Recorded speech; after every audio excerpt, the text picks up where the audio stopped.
The planet of Alderaan is a peaceful one, and Senator Bail Organa wants to keep it that way. But the presence of the Empire is starting to cast a shadow over their tranquility, as spies and traitors infiltrate the corridors of power. Alderaan holds a secret on which the future existence of the Jedi depends. Under strict instructions from the Emperor, Double Agent Ferrus Olin must both uncover the secret and protect it. What he discovers raises dark questions from his own past, and puts him in direct conflict with another former Jedi, the sinister Dark Lord of the Sith, Darth Vader.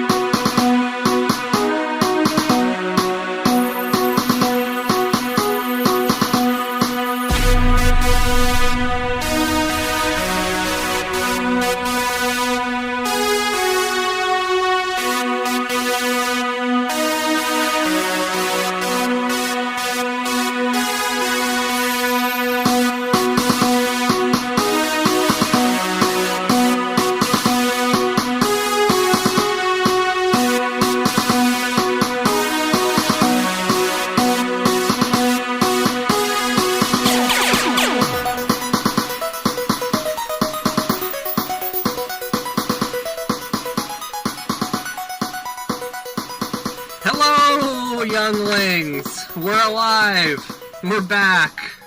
Last time we brag about not missing an episode ever again. So genuinely embarrassing. I know. Okay, so let's get into why we missed it. You're Levi Peretic. I'm Tim May. This is a podcast about Star Wars Junior novels, in case this is somehow your first episode. All right. So, last week. Yes. I've been back at school, and it's been, it's just been a little hectic. There's been other just stuff going on in my life. My brother just had a colonoscopy this morning. He's fine. Oh, good. But I was getting kind of nervous about it. I wasn't letting him see that because I didn't want him to get too nervous. Right. But I don't know. They found a polyp when they did it to me last year, and he's older than me, and I was like, oh, God, I don't know. I was freaking out. So there were other, and I had all this schoolwork that, listen, we were already going to deliver a late episode last week. It was already... And I'll explain why that happened. Okay. Well, because where I was camped out in Iowa, I'm in an open field. My problem is I have almost no cell service. I would have had to gone and sat outside to record, which I've done before, but... Mm-hmm. I'm embarrassed of the show, as you are too. So when I record outside, I want to make sure that nobody is around me. Well, the night before we record, like I said, I'm in an open field. People could camp anywhere. This giant trailer, 30 foot long, parked right next to me. I sent you a photo. It was like right on top of me. Yeah.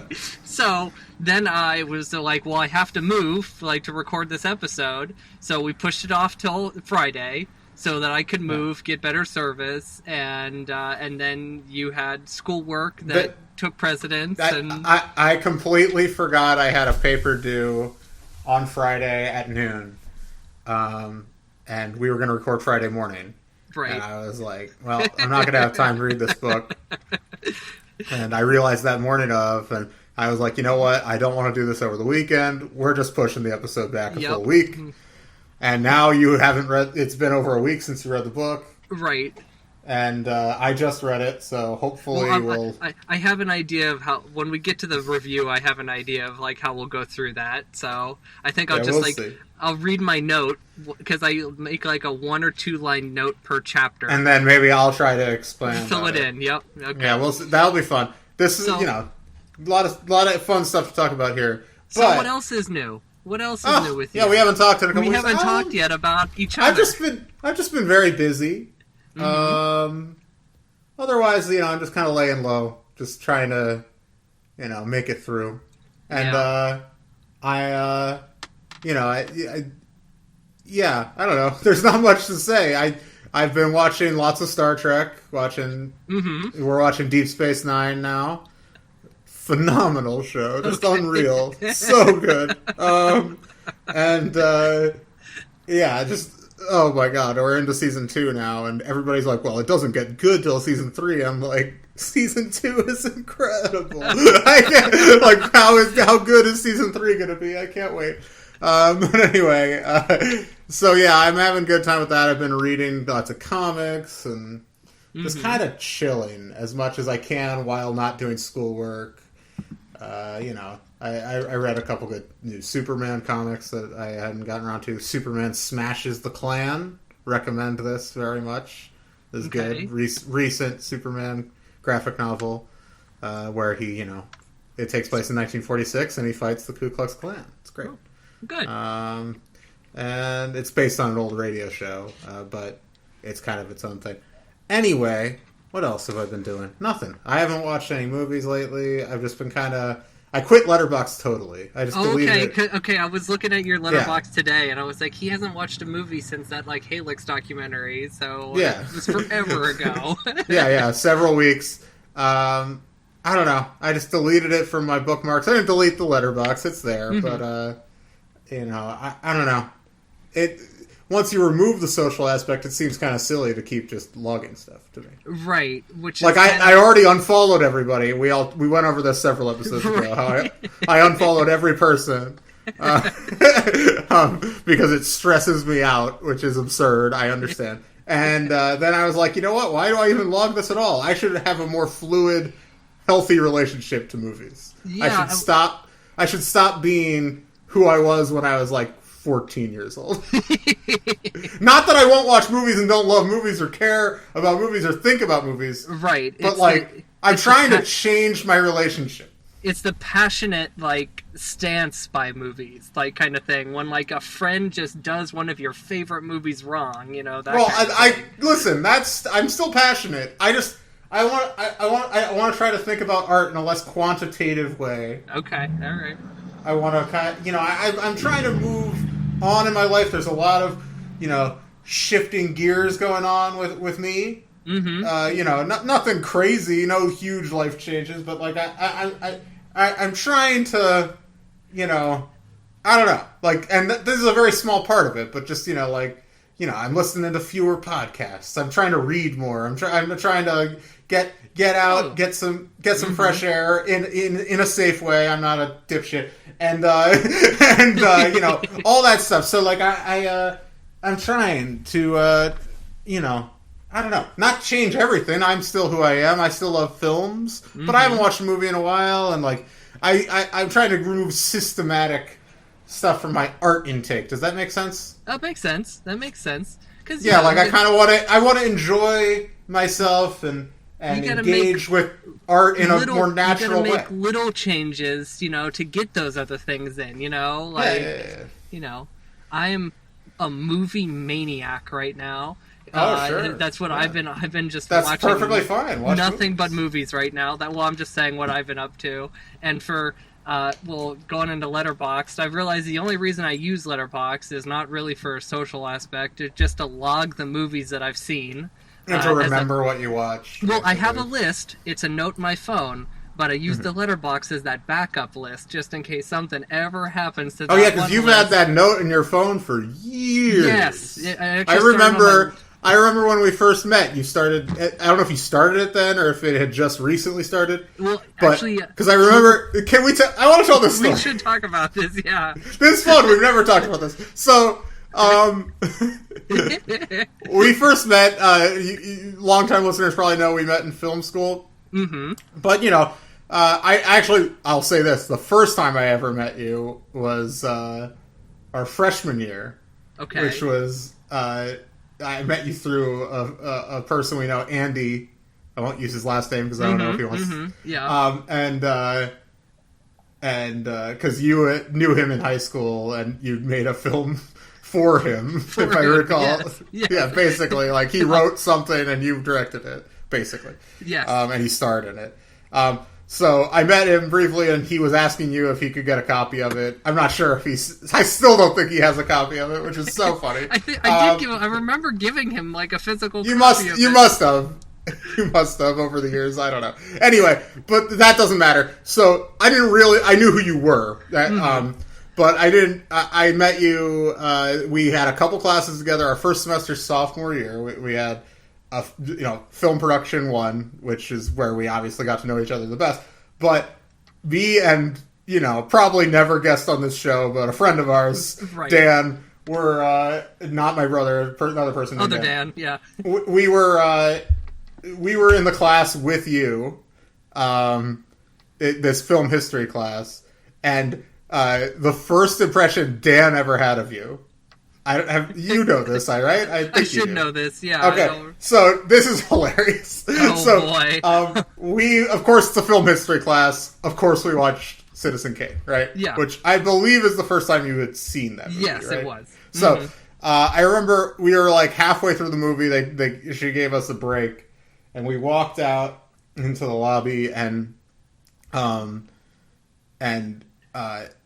I was talking to you. I was talking to him because we went to the class together, and I've known Dan since we were like 12 years old.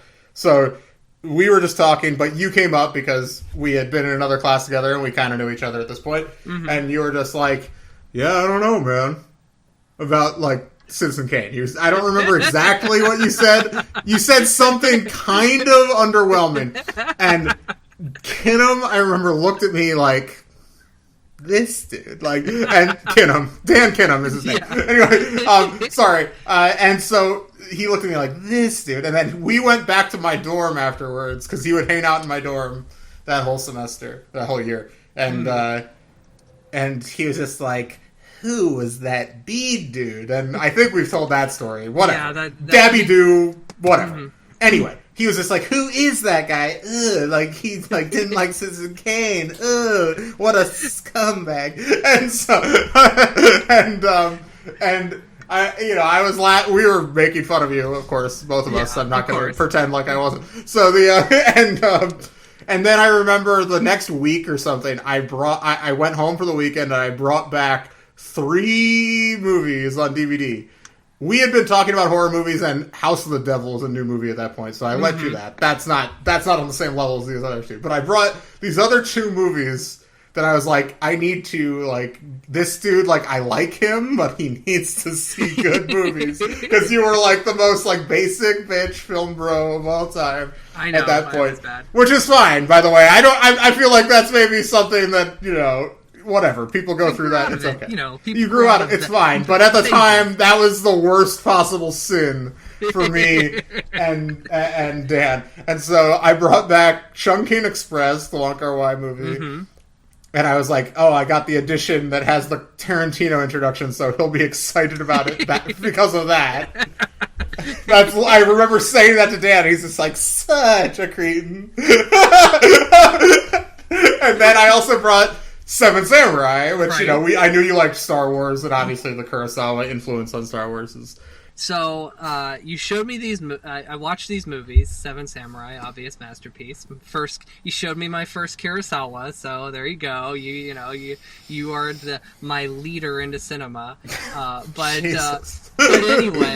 anyway, so this story culminates in the next phase, where you come to me and say, hey... do you want to come watch movies with me and my friend Dan? And I go, okay, all right. So it's like, all right, we're going to do it on a Friday. So I follow you, I meet you somewhere, and it's just like, all right, we're going to ride the bus. So we ride the bus to Erie, and then next thing you know, I'm in Erie, which is like, I've not been to Erie many times at that point, and Dan must have been with us. I can't remember. Yeah, no, we all took the bus back, and we took it back to his parents' old house. His parents' house. So next thing... because we had to take the bus all the way to my house first, and then we had to take another bus. I believe that's how it works. Something. I remember we got Italian. Yeah, we got Valerio's. Great place. If you're ever in the area, check out Valerio's. Classic. Erie dining. But so next thing I know, I'm at Dan's house. This is really my first time meeting the guy, actually spending any time with him. I meet his parents. Then I'm led into his basement, where then you guys proceeded to show me movies all night. nothing but Yeah, classics. that was Dazed Confused, Squid and the Whale, Lahane. What else was there? I know there was an Do episode the Right of Jerry Thing, Springer. Right? I think so. Yeah. yeah. But Brick, yeah, right? I think Brick. Brick was on there, yeah, and so we just watch movies all night. Next thing I know, I'm sleeping on Dan's couch. You're on the other couch, and it was like, what am I doing here? And we woke up, and then you dropped me off at the bus station. You were like, okay, take that bus home, and then you guys just left me. So. Yeah, I know, and we just hung out the rest of the weekend, just the two of us. I know, you guys just dumped me. Yeah, that's how it is. I mean, listen, you know, I've been on the end of that in that three-way relationship a few times too, so I think we're good. But three complicated men, and no one understands them. But that's when I started keeping a list of all the movies I watched for the first time. Was that weekend, because we watched like 7 movies. Yeah, we watched a ton. Yeah, we watched so many. So we watched, and so that's when I started keeping a list. So that was 2011 when I started keeping that list. So yeah, I guess it was probably spring. It was probably the spring of that year. Yeah. Was it? Yeah, that's what I mean. Spring 2011, because. Okay. Yeah. Because we met you in fall 2010, but we probably didn't feel comfortable inviting you into our world until the spring. Because we were like, is this dude a scumbag? I don't know. But then I guess I passed the test because I've just been there ever since. Oh, gosh. Whatever. So embarrassing. I think about that year, and I have, like, very fond memories of that year. Like, it is, like, you know, it was a great time in my life, met a lot of my closest friends. But I just, like, I think about some of the stuff I said, like, I'm just like, wow, I was an embarrassment. Like, so, but, you know, that's... for eternity, I know that feeling. So. Hey, I was 19, it's fine. It is what it is. But anyway, alright, so that was fun. There's not much else to talk about. I know there's a Mandalorian trailer. Guess who hasn't watched it? Me! Oh... Man, I haven't watched it. It is what it is. I'm sure it's cool. It's I wouldn't say it didn't get me like super hyped. I'm sure we'll get another trailer, but like you kind of like see off in the distance Ahsoka, not like a good enough view of her to be like, oh. And then there's Gamorreans boxing. Oh, that's so cool. That's a big takeaway. But a big announcement they have made. So new season's the 30th, right as we go on hiatus. And on the 26th, the 26th begins. You're going to have to mark every calendar. And I'm telling listeners to do this now because we won't be there to remind them. Mando Monday. That's right. Every week before the new episode on Monday, they are releasing something. Either like a comic book or like a book or like I'm sure Pop Funkos or something, but they're trying to make every Monday Mando Monday, like a big promotional event. I think they'll probably succeed, honestly. Like they know how to hype that shit. And you know, yep. Well, I saw a bunch of new merchandise. Man. I've already seen a bunch of new merch. They have a Darksaber. That like I know it surprised me too when I saw it, and the packaging was really cool because it had. The packaging had Pre Vizsla on it, Sabine, and Darth Maul on it. So it's like all of the people who's had a... So the only one who wasn't on it was Grand Moff Gideon. Have you watched any more Rebels, speaking of Sabine? I got a couple... My phone service has been so bad, so I haven't been able to actually watch it. So, but this month, like I said, I'm a movie maniac. This is the first month in years that I have like watched a movie every single day of the month. Wild. So, I'm happy for you. Yep. I'm happy for you. I'm going to see 2 movies tonight. I'm so excited. So, and there's a drive-in. There's a drive-in doing a 4-day event. They're showing 8 Universal monster movies. Oh, that rules! So, which ones have you seen? So tonight is what is Wolfman and Creature from the Black Lagoon. Okay, cool. Tomorrow is Phantom of the Opera and The Mummy. Then we're doing Dracula and Invisible Man, and then Frankenstein, Bride of Frankenstein. Oh, Invisible Man is maybe my favorite. I can't wait to see it. You haven't seen that one, right? No, I've seen all. The only one I haven't seen is Hunchback of Notre Dame, but I've only seen all of them once. So Yeah, Invisible Man is so fun. Claude Rains in that. There's this there's this shot where he's looking up at the moon. And he crosses his arms. He's like, even the moon. Like, I wanted to say, even the moon is terrified of me. And like, he looks so hard. I've never seen anyone look that hard in my life. All right. Well, when we come back, we're going to be back to Last of the Jedi. We're doing number 9. We're the penultimate book in the Jude Watson era. Master of Deception. So when we were... Deceptions! Every day, more lives! Alright, stay tuned, everybody.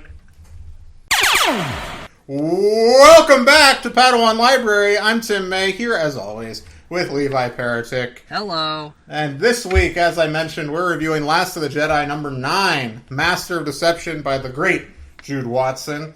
And I gotta say, I like this book series.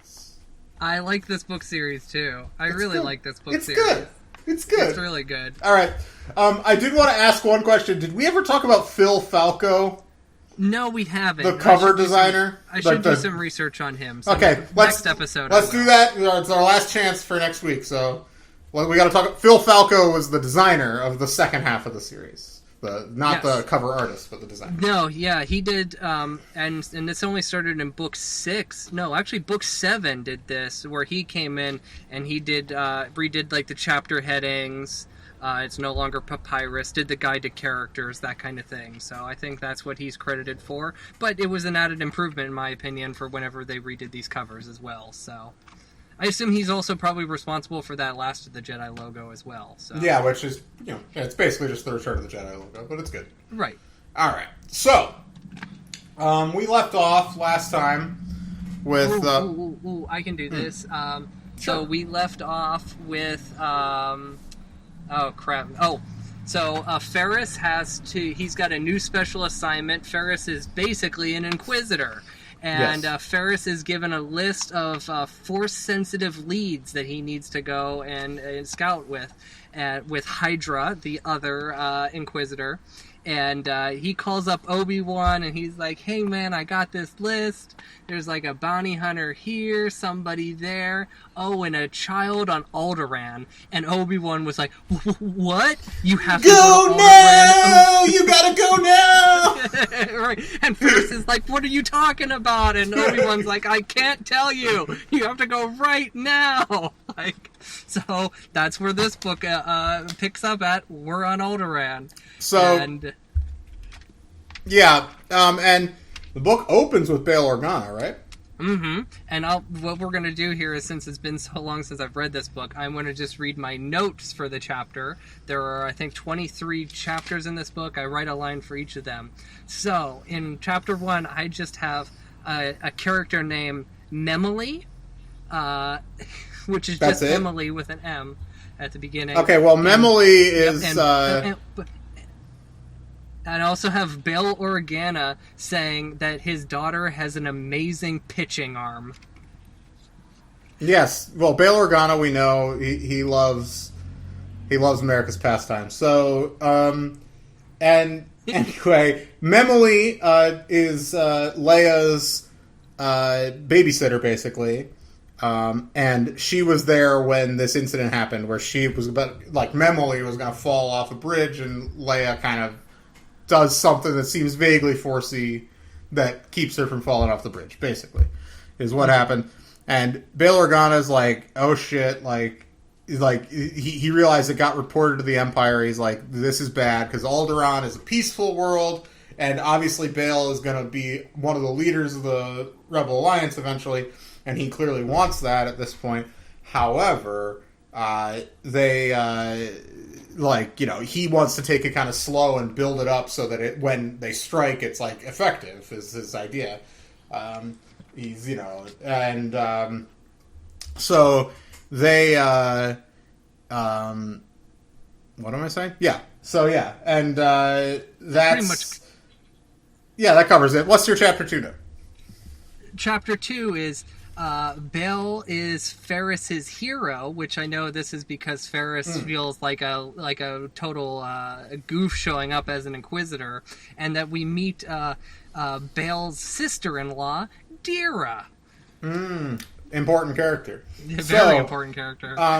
Yeah, so Bail, obviously, like, they don't have any security at the palace. Like, he allows his citizens can come and just knock on the door and get an audience with the Queen and with their senator. He's all about transparency. So he also trusts implicitly everybody in the palace. So Ferris comes with what's her name, the other Inquisitor, Hydra, and they are questioning him, and he's just like I don't know, like fuck you, basically. He's very mean, which I love. Not mean, but he's like very dismissive. He's like, I don't need to be nice to the Empire. He's not trying to be nice, which I love. And so anyway, they're like, we wanted to ask your permission to snoop around, and he's like, I know you don't need to ask my permission. Whatever, like go do it. Like you're not going to find anything because Alderaan's dope, and it's basically what he says. Alderaan's a perfect planet. Yeah. Alderaan's like a Star Trek planet. It's like Star Trek Earth. I have 2 notes for Chapter 3. One is Dr. Amy. I'm pretty sure that's Ferris presents her with his findings that he stole from the hospital in the last book. And then I have written down Sith Wayfinder. Ferris has a Sith Wayfinder with him. So he has a holocron. Yes. Anyway, the look so you gave me, I wish people could have seen the look. Anyway, so I'll say he contacts Amy. Dr. Amy has information about that hospital, where she's been looking into Vader and like trying to figure out if he can figure out Vader's identity. And this guy's like goes on and on for a million years and is like, oh well, I think I've narrowed it down to like 40 planets, like that these wounds could have come from, and then Ferris is like, and then he's like, but my educated guess is Mustafar, basically. And so Ferris is like, Mustafar, I've never heard of it. He's just like, why would you have heard of it? So anyway, file that away. Yep. All right, I have a note here that Loon is back on the asteroid, and he's being trained by Rygal, so that's a fun little thing. Yeah, I mean, we don't see much of that in the book, but it's mentioned. It's not important, not important to the story. This is the Trevor chapter, the first one. Right? Yes, Trevor. Trevor has a plan. He's going to break into Genazan Arbor's apartment. However, on the way, he's just walking up on the streets of Coruscant, he runs into Flame. And she mentions how badly she needs Bail Organa to join. What is it? Moonstrike is Moonstrike is the name of this. If you remember, Bail. Yeah, Flame is like a very rich person who's trying to unite all these local rebellions basically into, I guess, a rebel alliance. But we're like a decade out from that in reality, as we know, even in this timeline. So. Anyway, so Trevor's like, of course, I'll try to get a hold of Ferris and get him to, press Bail on that issue. So anyway. All right. Moving on. This is, Amy, actually, Chapter 5 is where Amy tells him about Mustafar. Okay. However, it doesn't matter. But I have Holocron voice here. This Sith Holocron keeps talking to Ferris the whole time. That's like, he's tempting him because Ferris, like, he seemed to kind of overcome Palpatine's temptation in the last book in Against the Empire. I remember the title finally. Right. But he's still holding on to this holocron, and he's like, like, I do want to, like, get my revenge on Vader for killing my boyfriend. And so, so that's still there. That's still hanging around. Yeah, I also have written the Ginger Bell Fest, so I know this is some flower thing that's coming up. It's a big festival where all the kids can rip up the flowers and stuff. Yeah, it's a nice thing on Alderaan. Then on page 38, we have a Sheev Vader chapter. And on page 38, this is a bit that I have marked that I'm going to read. Sheev just burns the hell out of Vader here. All right. This here starts with Vader. I don't know why you continue to promote Olin, Vader said. You know where his loyalties lie. His master turned to face him, a grimace of amusement on his face. Loyalties change. Surely you are proof of that. Are we on fucking Wild and Out right now? Like, what the fuck?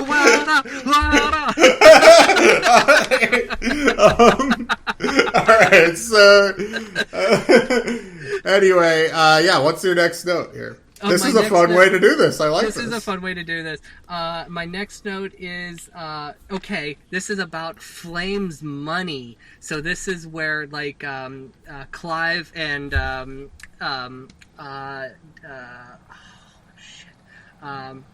Clive and Astri. Oh, Astri, yeah.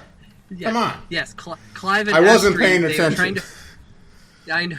They're trying to figure out where Flame's money is coming from. So this leads them to a banking planet named Nero 2. So that's where they're heading. So yeah, because Clive is suspicious, and Astri's like, we've looked as deep as we can. Like, I don't really see where you're coming from. Because remember, Clive thinks that Flame is this woman. What's her name? I don't have it written down. I couldn't tell you. So. Okay, well. It's not important. And, Flame is Flame. Yeah. Flame is Flame. All right. In chapter 8, I have written down that Ferris knows about Leia. Ferris somehow, I can't remember how, but he discovers that Leia is the Force-sensitive child. Well, he's around her. He encounters her in the playground where the incident happened, and he's like, yeah, okay, he's not sure if she's fully Force sensitive, but there's something going on there, what he thinks, and then he realizes, like, Obi-Wan. Did Obi-Wan fucking know that this, like, he's mad at Obi-Wan, so. Yeah, he does. And so Vader shows up on Alderaan, and Ferris, who, of course, encounters him, mentions, oh, I'm heading to Mustafar after this. And Vader's just like, you mentioned Mustafar, now I'm spiraling, Padme. Spiraling is the perfect. It's true. And like, so then he remembers, like, I need to go talk to Genevieve Arbor, who's creating that memory wiping device. Like, I need to get Padme out of my head. Yeah. Yeah, and he's like, please, Eternal Sunshine me, please. Yeah. He's just hopping back and forth between, like, Alderaan and Coruscant too, the entire book. All right. Yeah, so, now in chapter 10, Vader tells Bail that an Imperial governor is on their way, and Bail is reconsidering Flame's offer to join the rebellion. So that's because Bail's like thinking, okay, well, this governor's coming, maybe we need to do this now, because he wasn't that interested in Flame's thing, because he wants to go kind of more slowly, building up his thing, and like he also doesn't want to arm Alderaan, because that's against kind of... Right. And of course, what's her name? Dira. Dira, who is Bria's sister, his sister-in-law. She's been saying the people want to start arming. Like, there's the tide's turning, and Bail's like, that's against our...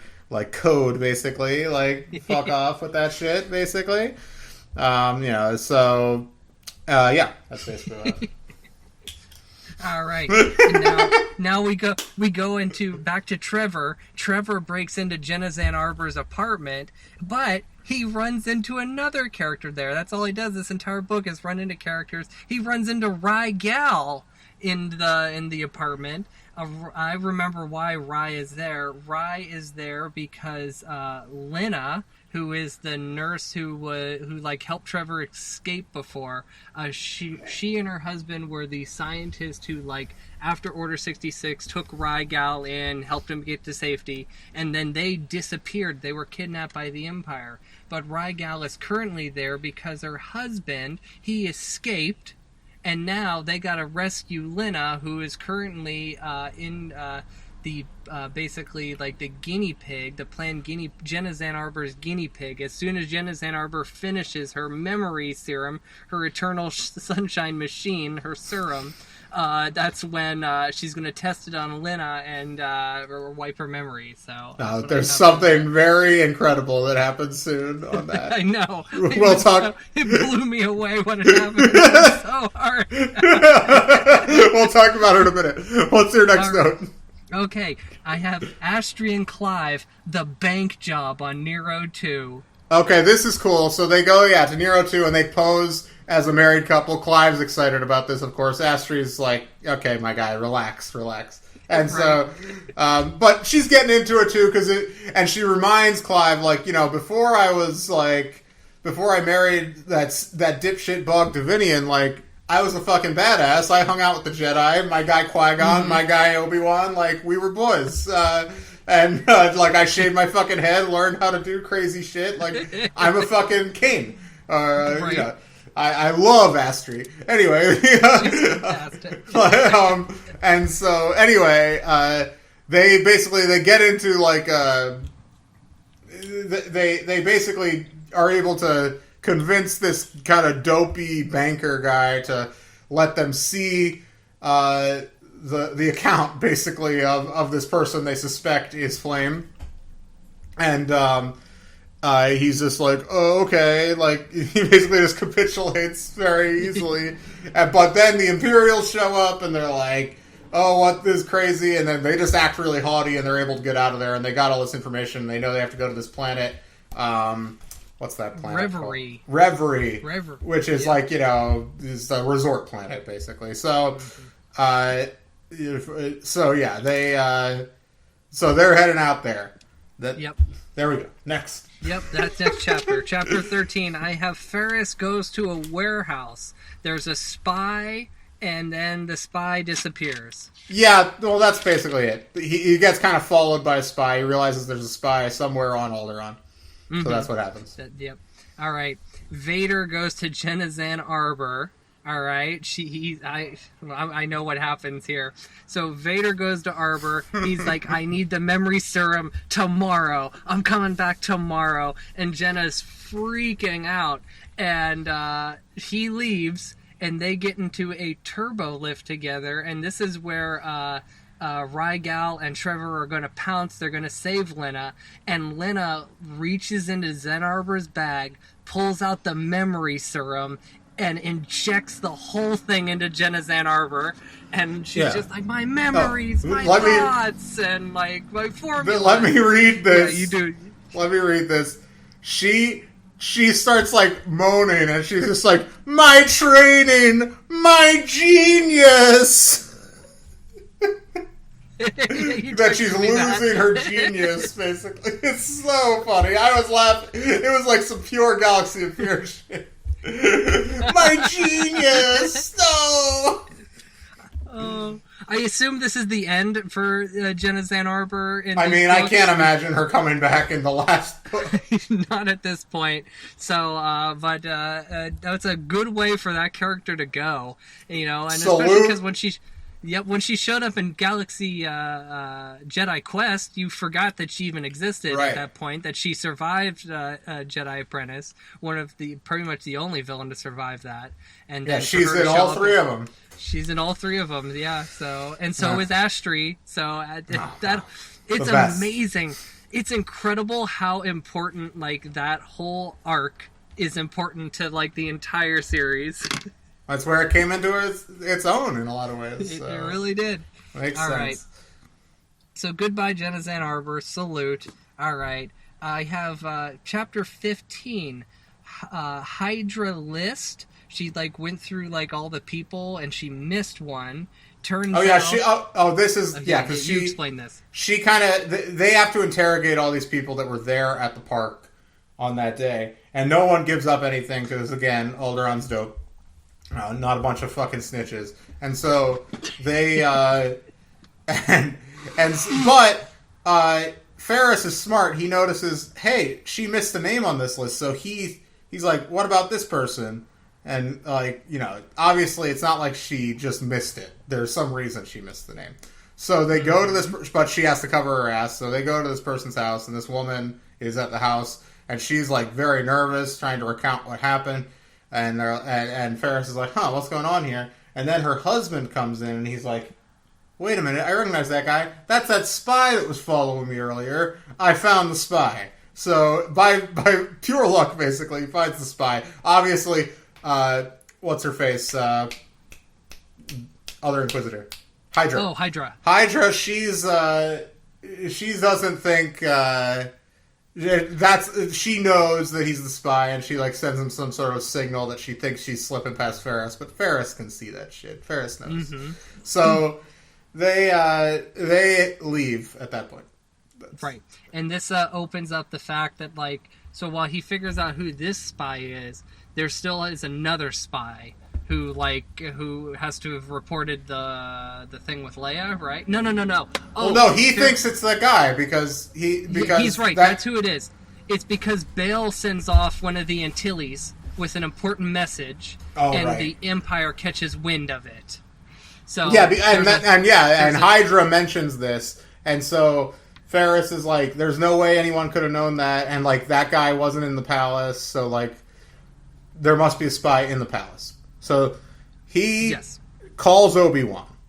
He's pissed at Obi-Wan, right? That's what happens next? Yeah, he's pissed at Obi-Wan. That's what happens next. He's pissed at Obi-Wan. He's like, "You knew it was Leia. Like, why aren't you telling me more stuff?" And he's just like, "I just can't tell you." He smiles. That pisses Ferris off. Ferris is like, "Fuck you, Obi-Wan. I know how Anakin felt. Fuck you." And so, you're not my dad. So, and then they... You're not my master. Which is really how the relationship is a lot of the time, because Obi-Wan is just always bossing him around. So cryptic. Anyway, but he's just like, "Okay, well, I believe you that you found these spies. Like, you need to go back to the palace." He's like, "I can't go back to the palace. Nobody trusts me at the palace." And he's just like, "I'll call Bail Organa. Don't you worry about it. I'm boys with Bail Organa." And he's like, "You're going to let him know that you're alive?" He's like, "He knows already, bitch. He's more important than you. He's more important than you, Ferris." I also love this bit that like Obi-Wan basically has like an unlisted number cell phone, and that certain people have this number.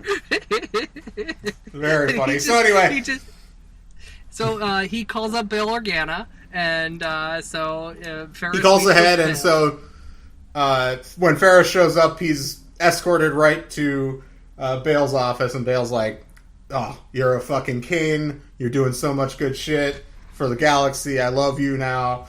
And Ferris is like, "No, man, I love you. You're my hero. I love you." It's like when your favorite sports star compliments you. You know, yeah, it's like if me and LeBron just hung out and we were just like trading compliments, like, and he was just like, "You're such a good podcaster." I'm like, "I know you're such a good basketball player."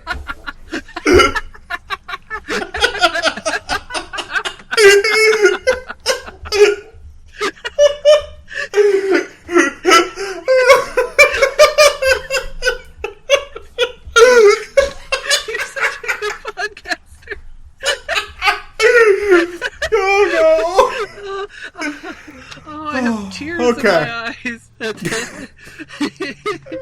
Alright, so I know they formulate a plan together, the two of them. I can't remember the plan, or... They're gonna set a trap. Bail doesn't believe that anybody in the palace could be a spy. So he's like, "We'll set a trap." And that's basically what happens in that chapter. What's your next note? Okay, Flame's house. Clive and Astri go to who they think is Flame's house. Yeah, on this planet, yeah. House is mostly empty. However, they find that there's like a secret room. They break into it. Turns out the room is a trap. So I have that. And then after that, so it's another Vader chapter, a short Vader chapter. All I have written down is Vader is afraid Ferris will use his memories against him. I know, he is spiraling right now.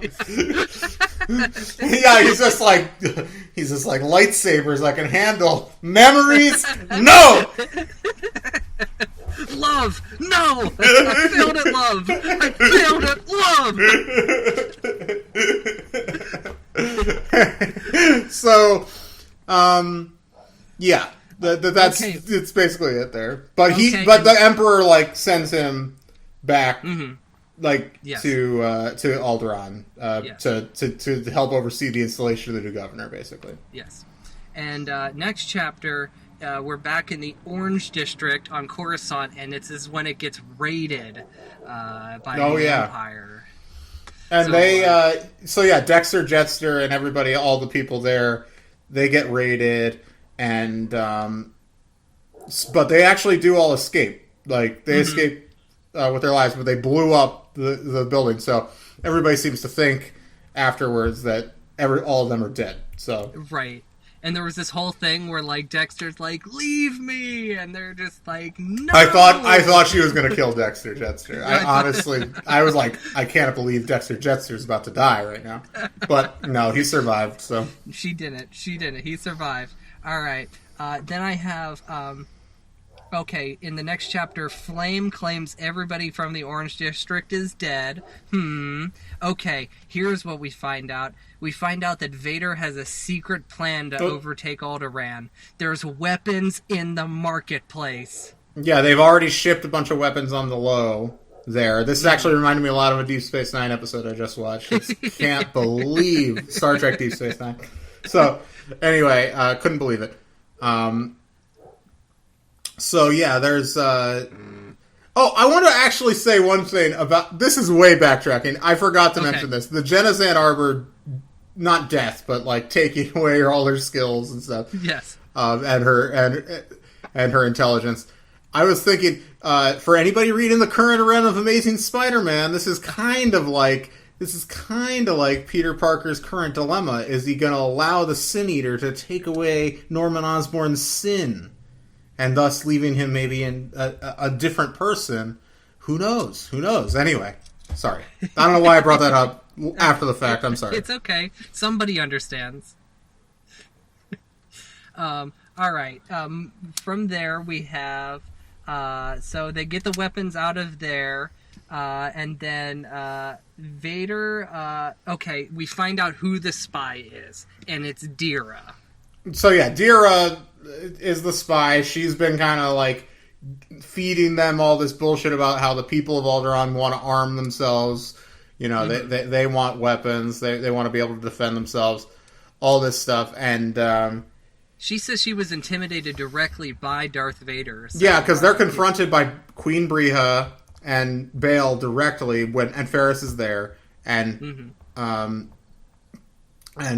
Bail raises his voice once, but otherwise they're just like, you have failed so deeply. This is such a great moral failure. That's basically what they tell her. Like, you are, like, we are saddened by you. We are very disappointed in you. Is basically what they say. Yes, it's a and they they send her off to another planet, don't they? Yeah, like so like. Basically, like, yeah, she admits to all this stuff. She says she was intimidated into it, but she obviously went too far, and they're like, well, you gotta go. But they don't send her to jail or anything. They just send her to a nice planet. They're like, you can't be in the palace. Leave. And Ferris is like, what are you talking about? Like, this is like, you guys need to punish her. And, like, which is obviously that Sith shit taking over again. And, like, and Bail says, if I make a mistake, I'd rather do it on the side of forgiveness. Like, so he's basically saying, like, yeah, this might come back to haunt me, but, like, it won't be because, like, but I'll still have, like, treated someone with kindness, even if they don't, quote unquote, deserve it. Like, which is a great argument against prison in general. Prison's stupid. Not all the time, but you know what I mean. Most of the time. Right. Anyway, yeah, and then basically, what happens next? Well, this is the most important part. So basically, they thwart Vader's plot of getting the weapons in the market so that the Empire doesn't have a reason to, like, kick Bail out as out. Oh, there's also the bit, too, where Obi-Wan and Bail consults Obi-Wan. He's like, hey, should I join this flame? Should I join Moonstrike? Oh, and yeah, and Obi-Wan's like... I don't trust this shit, basically, is what he says. So. Yeah. His argument is it's too early for a rebellion. They need more time. He's saying that all these planets have just been ravaged by the Clone Wars, so people are just kind of they're not gonna be ready to join a rebellion right now because they're gonna be it's peace. There's peace right now, and even if this government's horse shit, I don't want to fucking deal with this shit. It's gonna have to build. The resentment's gonna have to build up. And that's probably a realistic assessment of the situation. It is probably, yeah. So, it's very smart handling of it, being that this book is so far away from A New Hope that she would have to get into. Oh yeah, but she handles everything perfectly. And now for the final moments, Ferris finds out. Because they basically embarrass the Empire. This part where the new governor comes down with Palpatine is there, remember? And he shows up. They show up and on Alderaan, but basically they embarrass him because they think they've planted these weapons and they think they're there, but they've taken the weapons away. And the Empire just has egg on its face, and Alderaan's still powerful core world, so they're able to basically get them off the planet and basically divert them away from Leia for presumably the next 17 years or whatever. So, anyway, the ending of the book though, Ferris is still hanging out with the Emperor and Vader, and this is what I'll read this here from the end here. Because Vader also tells him about the Orange District and says that Dexter Jettster is dead. Basically, he tells him that Dexter Jettster's dead. Vader talking about his old buddy Dexter. So anyway, this obviously affects Ferris. He says shock and grief tore through him, but now was not the time. It was time to hit Vader back. When I mentioned Mustafar to you the other day, I fear I upset you. The Dark Lord must have prepared for him to bring it up. He didn't give off any ripple of concern. Save your fears for yourself, he said instead. It happened instantaneously. Ferris felt as though the top of his head had blown off. It was immediate and visceral. Every clue clicked into place, every suspicion, every nagging sense that he was missing something important. They had stood outside the council room together. I'm afraid for you. You think admitting you were wrong opens you up to attack, Ferris had said. He still felt shell-shocked and strange from his conference with the Jedi Masters. He still couldn't believe that he had just resigned from the Jedi Order. Anakin's lip had curled. I think you should save your fears for yourself. Darth Vader was Anakin Skywalker. Wow. Wild stuff. So, basically, and then Sheev, right at this moment, he's just actually, my guy Ferris, you're going to be Vader's second in command. You need a second in command, Anakin. Lil Annie, you're fucking... I'm going to torture you. I know you hate this motherfucker. And also, too, Vader doesn't know that the memory serum has been destroyed. Oh, yeah, so that's going to be coming up. He doesn't know that's happened yet, and also we leave Clive and Astri on a cliffhanger as well, right, with the true identity of Flame. So we are getting to the end. Well, yeah, we got one more book. One more book, and it's so good. I'm sad to see it go. Yeah, I feel like we're going to talk kind of about the whole series and stuff too next week, and yes. I will say one thing. I'm I kind of wish this got the Jedi Apprentice length. Mm-hmm. Jedi Quest, I was fine at that length. Yeah. Although it would have been better, I think, at more. Or a couple special edition books, 2 extra books, on top of the original run, I would have appreciated. So I have a feeling that it might be an issue I have, but I'm looking forward to the wrap up. This is Jude's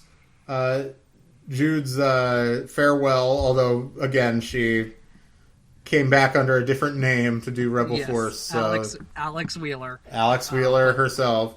So, but we should get it. This book, I'll give 10 midichlorians. It's easy 10. I don't think it's quite the peaks of the series thus far, because I think there's just a little too much going on. Like too many threads. So it's not quite conceived in midichlorians, but 10 easily a 10. Mm-hmm. I agree. So, all right. So next week we will do the final book, Reckoning, and I'm going to propose this. We do the book review first, and then we treat the second half as the episode as a wrap-up. So that's what I was thinking, yeah. Plenty of list, many and lists. And we're going to do lists, all of it. The lists are. That's going to be, listen, we've had lots of short episodes, obviously, this year. I think that one's going to be a classic big boy. So get ready for that one. So thank you, everybody, for listening. Please remember to check us out on social media across all platforms at Padawan Library, and email us padawanlibrary@gmail.com. We got a few of your questions. Send us more questions. We'll answer if we have time next week. We have one question that we should answer, but maybe if we don't do it next episode, we'll do it the episode after. So we'll figure it out. We'll figure it out. All right. Until the books are due back, the library is closed. Padawan Library is hosted and produced by Tim May and Levi Peretic. It is edited by Tim May. Our theme song is by the Astral Project. Our artwork is by Freddie Funbuns. Copyright 2020, Tim May and Levi Peretic, all rights reserved.